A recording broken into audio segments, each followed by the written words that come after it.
Ya, halo teman-teman. Perkenalkan nama saya Muhammad Zulaidi, NIM L1A018012. Di sini saya akan membahas tentang pengertian dan ciri-ciri moluska.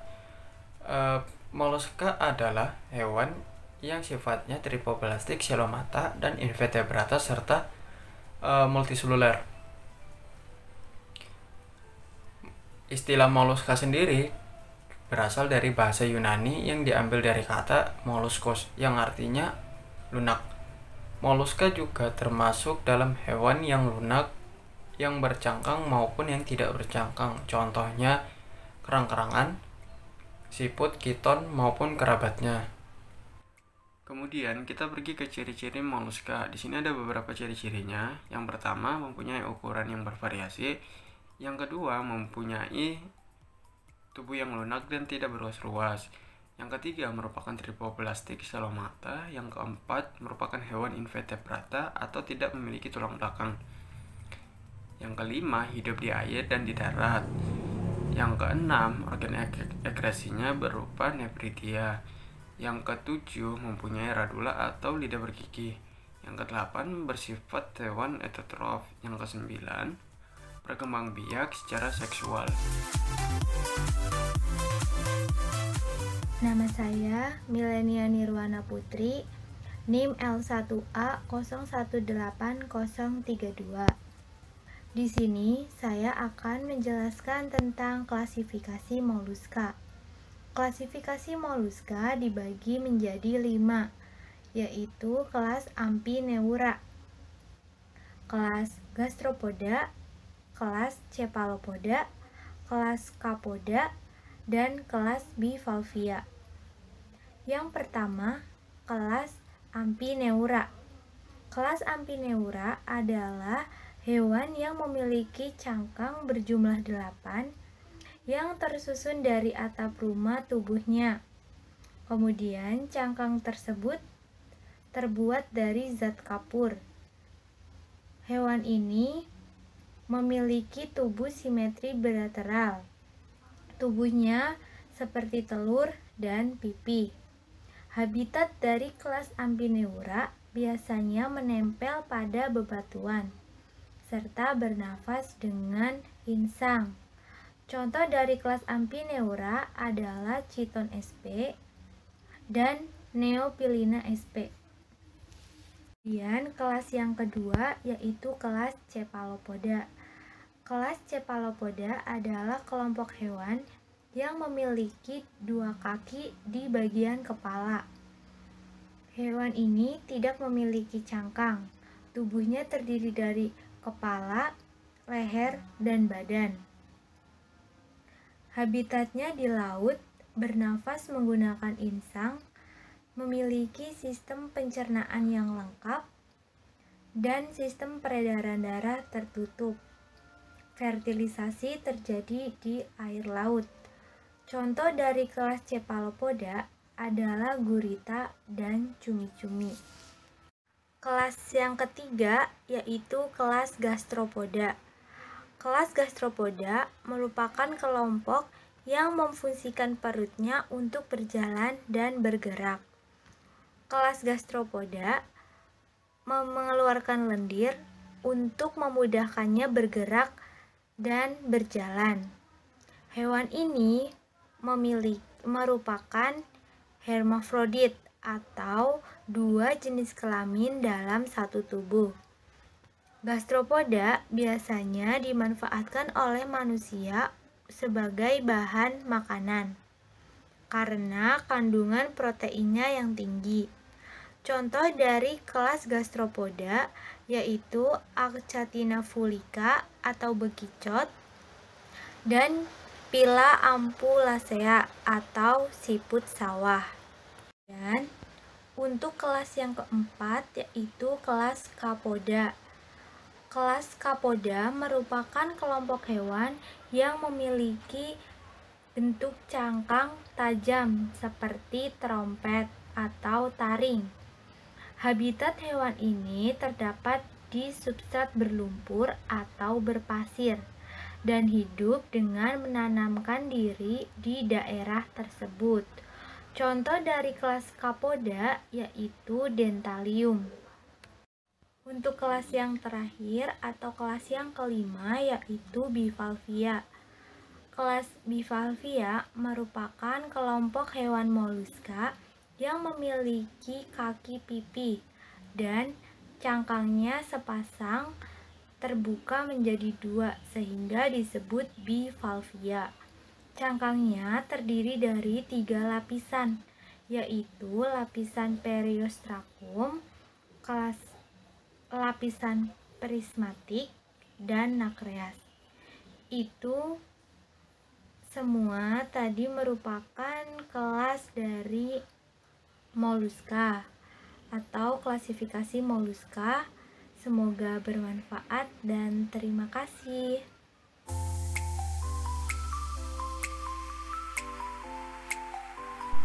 Ya, perkenalkan nama saya Sofa Oli Rahmawati, NIM L1A019004. Di sini saya akan menjelaskan sedikit mengenai cara hidup dan habitat moluska.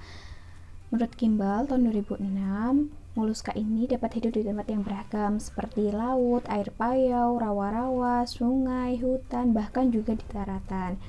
Lalu cara hidup moluska ini hidup secara heterotrof dengan memakan ganggang, udang, ikan, ataupun sisa-sisa organisme lain. Moluska ini sendiri juga ada yang bersifat parasit. Assalamualaikum warahmatullahi wabarakatuh. Halo teman-teman semuanya, perkenalkan nama saya Febriani Fadlila, NIM L1A019017, Program Studi Manajemen Sumber Daya Perairan 2019. Di sini saya akan menjelaskan mengenai struktur tubuh, sistem peredaran darah, dan sistem pencernaan pada moluska. Mari kita lihat bersama-sama.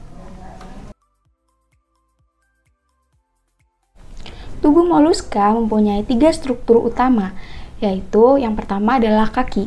Kaki merupakan penjuluran bagian tubuh yang terdiri dari otot-otot.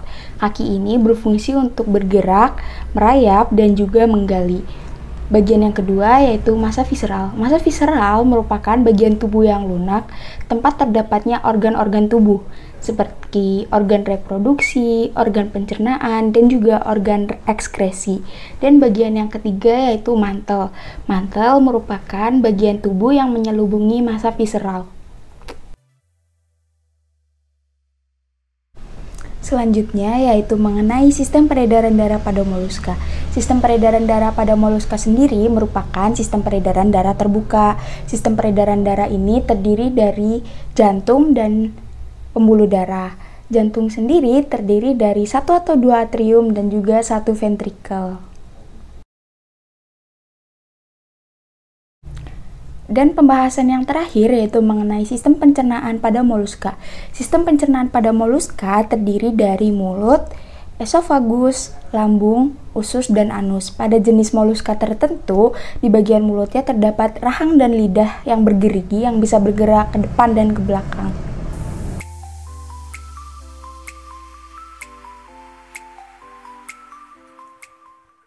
Perkenalkan, nama saya Rainanda Ahmad Fauzi, NIM L1A019030. Di sini saya akan menjelaskan tentang sistem saraf pada moluska, sistem ekskresi pada moluska, sistem respirasi pada moluska, dan sistem reproduksi pada moluska. Baiklah, langsung saja kita mulai. Yang pertama yaitu sistem saraf pada moluska terdiri dari cincin saraf yang mengelilingi esofagus, dan serabut saraf lainnya menyebar dari cincin tersebut untuk mempersarafi organ-organ lainnya. Sistem ekskresi pada moluska yaitu berupa nefridia yang berperan mirip seperti ginjal. Nefridia juga mengeluarkan sisa metabolisme dalam bentuk cairan. Sistem respirasi pada moluska ada 2. Ketika moluska itu hidup di air, maka ia akan bernafas menggunakan insang. Tapi bila ia hidupnya di darat, maka akan bernafas menggunakan paru-paru, atau juga bisa menggunakan pertukaran udara melalui bulu-bulu kecil yang terdapat di bagian mantel dirinya. Sistemnya mirip dengan kerja paru-paru. Sistem reproduksi moluska. Moluska bersifat hermafrodit atau berumah satu. yaitu di mana dalam satu individu moluska terdapat sel kelamin jantan dan sel kelamin betina. Fertilisasi yang terjadi pada moluska yaitu fertilisasi secara internal. Ketika sel telur telah dibuahi oleh sel sperma, maka telur tersebut akan dikeluarkan oleh moluska pada padi atau rumput-rumput yang terdapat di sawah, yang merupakan habitat dari moluska. Assalamualaikum warahmatullahi wabarakatuh. Perkenalkan, nama saya Sandra Oktaria Sutia Rahayu dengan NIM L1A019044. Di sini saya akan menjelaskan tentang adaptasi moluska. Sebelumnya, apa sih adaptasi itu? Adaptasi adalah penyesuaian diri suatu makhluk hidup terhadap lingkungannya. Lalu, untuk apa sih adaptasi itu? Adaptasi dilakukan dengan tujuan tertentu. Misalnya, untuk melindungi diri dari predator, mencari makanan, dan bertahan hidup. Pada moluska, adaptasi dipengaruhi oleh beberapa faktor, di antaranya pH, suhu, salinitas, kandungan oksigen terlarut, jenis substrat tempat hidup, dan polutan. Adaptasi dibagi menjadi 3, di antaranya adaptasi morfologi, adaptasi fisiologi, dan adaptasi tingkah laku. Adaptasi morfologi merupakan adaptasi yang dilakukan dengan mengembangkan struktur tubuh atau organ tubuh yang lebih sesuai dengan keadaan lingkungan atau keperluan hidup. Selanjutnya, adaptasi fisiologis, yaitu adaptasi yang dilakukan dengan penyesuaian proses-proses fisiologis dalam tubuhnya. Sedangkan adaptasi tingkah laku adalah respon-respon hewan terhadap kondisi lingkungan dalam bentuk perubahan tingkah laku. Contoh adaptasi pada moluska diantaranya kerang pismo yang menggali substrat hingga kedalaman yang tidak terpengaruhi oleh air dengan cara mengembangkan cangkangnya yang berat sehingga tubuhnya tetap berada di dalam substrat. Lalu, cumi-cumi yang mengeluarkan tinta ketika menghadapi mangsa. Lalu, gurita yang dapat mengubah warnanya sesuai dengan tempat hidupnya. Hal ini dilakukan biasanya ketika gurita tersebut menghadapi mangsa atau dalam mencari makanan. Pada jenis siput, biasanya menutup seluruh tubuhnya ketika air di lingkungannya surut atau kering. Dan yang terakhir, saluran pernapasan pada Bilvavia yang dilengkapi dengan alat penyaring sehingga mencegah terjadinya penyumbatan pada alat pernapasan. Halo, perkenalkan nama saya Aziza Diah Nurunisa, NIM L1A019059. Di sini saya akan menjelaskan tentang interaksi moluska dan peranan baik dan buruknya moluska. Selamat menyaksikan. Interaksi moluska dan terumbu karang. Dalam interaksi-interaksi yang terjadi pada asosiasi moluska dan terumbu karang, ada pengaruh ekologis yang ditimbulkan. Misalnya pemangsaan. Secara ekologis, pemangsaan menurut Bonica 1999 merupakan suatu proses yang penting, yaitu yang pertama, membatasi distribusi organisme dan mengontrol kelimpahan suatu organisme. Bila yang terhalangi adalah organisme hama, maka itu dianggap menguntungkan. Dan yang kedua yaitu pemangsaan adalah salah satu motor utama pembentuk dan penyusun komunitas biologi di alam. Dan yang ketiga yaitu pemangsaan juga berfungsi dalam menstimulir proses terjadinya adaptasi organisme, morfologi maupun perilaku. Manfaat dan peranan moluska. Moluska adalah salah satu organisme yang mempunyai peranan penting dalam fungsi ekologis pada ekosistem mangrove. Moluska yang diantaranya adalah Gastropoda dan Bivalvia yang merupakan salah satu filum dari Macrorhizobenthos yang dapat dijadikan sebagai bioindikator pada ekosistem perairan. Selain berperan di dalam siklus rantai makanan, ada juga jenis moluska yang mempunyai nilai ekonomi penting, seperti berbagai jenis kerang-kerangan dan berbagai jenis keong. Lalu moluska juga memiliki kemampuan beradaptasi yang cukup tinggi pada berbagai habitat. Juga dapat mengakumulasi logam berat tanpa mengalami kematian dan berperan sebagai indikator lingkungan. Moluska juga memiliki beberapa manfaat bagi manusia, yaitu diantaranya sebagai sumber protein, bahan pakan ternak, bahan industri, perhiasan, bahan pupuk, serta untuk obat-obatan. Kebanyakan anggota moluska merupakan sumber protein hewani bagi kehidupan manusia. Moluska dijadikan sebagai lauk pauk, sebagai pengganti ikan dengan kandungan protein dan lemak yang tinggi seperti pada spesies Loligo vulgaris, Sepia sp, dan Anadara granosa. Actina pulica dijadikan sebagai pakan unggas dengan kandungan nilai gizi yang tinggi.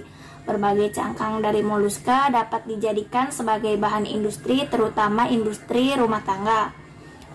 Kerang mutiara yang menghasilkan mutiara sebagai permata yang memiliki nilai ekonomi dan nilai jual yang tinggi. Moluska juga memiliki peranan sebagai bioindikator perairan, juga mengindikasikan bahwa moluska tidak terdapat keberadaannya di lokasi yang tercemar. Misalnya contohnya pada bivalvia, yaitu salah satu anggota moluska yang menghabiskan masa hidupnya di suatu kawasan, sehingga apabila terjadi pencemaran lingkungan, maka tubuh bivalvia akan terpapar oleh bahan pencemar dan terjadi penimbunan atau akumulasi.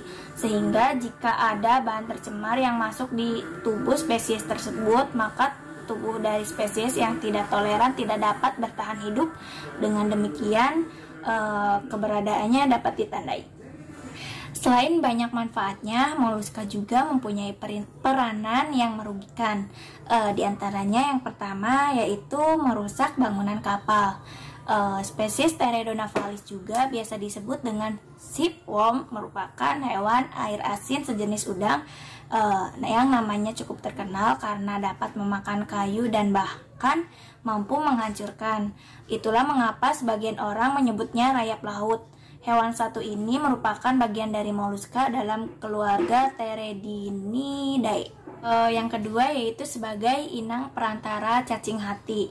Dalam daur hidupnya, cacing hati memiliki inang utama yaitu siput bercangkang seperti pada spesies Limnaea, siput air tawar.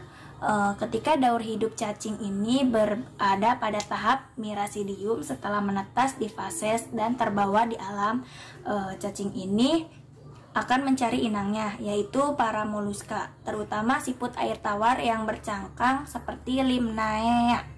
Dalam tubuh siput inilah mirasidium akan mengalami proses paidogenesis sehingga terbentuk larva yang banyak. Setelah beberapa proses dalam tubuh siput selesai, cacing hati ini akan keluar ke alam bebas. Disinilah ia dapat menyebabkan infeksi pada makhluk hidup. Dan yang ketiga yaitu resiko mengkonsumsi moluska. Kerugian moluska yang terakhir yakni resiko bagi Anda yang pecinta jenis moluska. Apa saja hewan dari kelompok moluska yang berbahaya dan bagaimana cara agar tetap dapat mengkonsumsinya dengan resiko yang minimal. Berikut penjelasannya, yaitu contohnya pada kerang. Kelompok moluska ini memang diakui mengandung protein yang tinggi. Namun bagi Anda yang penyuka kerang, berhati-hatilah dalam memakan kerang. Mulai saat ini usahakan untuk lebih selektif memilih kerang, karena kerang ini bersifat mengkonsumsi apapun yang ada di sekitarnya. Kerang air tawar biasanya tinggal pada dasar kolam ataupun danau. Ia memakan apapun termasuk polutan, logam yang tersuspensi dalam perairan, limbah industri, kotoran manusia, dan lain-lain. Tetapi anehnya, meskipun racun-racun berbahaya tersebut masuk ke dalam tubuh kerang, ini tidak akan memiliki pengaruh buruk pada tubuh kerang tersebut. Hal ini berbanding terbalik dengan manusia yang menyantap kerang-kerang tersebut.